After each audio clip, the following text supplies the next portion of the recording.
Pero baka naman sabihin ninyo, hindi tama ang ginagawa ng Panginoon. Makinig kayo, kayong mga mamamayan ng Israel.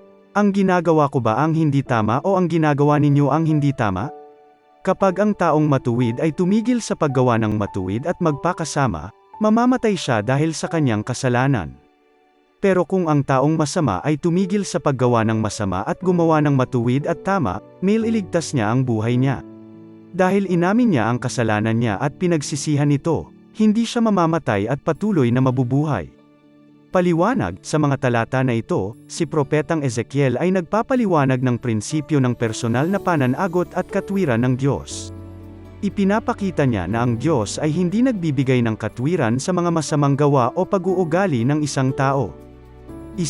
Hindi makatarungan ang paraan ng Panginoon. Tinutukoy ni Ezekiel ang pagsasalita ng mga tao na nagsasabing hindi makatarungan ang Diyos sa kanyang mga gawa. Ngunit iniuugma ni Ezekiel na ang Diyos ay laging makatarungan.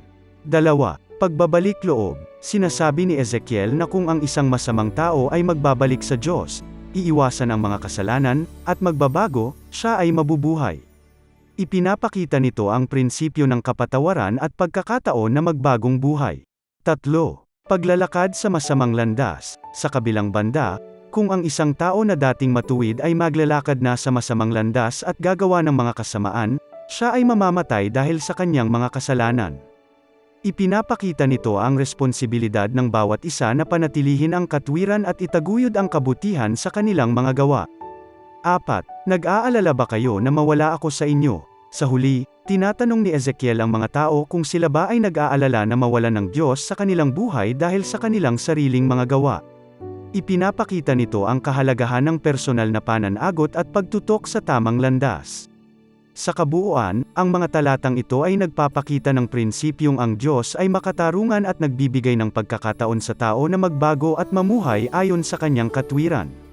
Ito rin ay nagpapakita ng pangangailangan na magkaroon ng personal na pananagot sa ating mga gawa at pagsusumikap na mamuhay ayon sa mga tuntunin ng Diyos.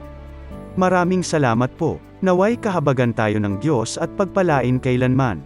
Mensahe mula kay Finding Kaisa.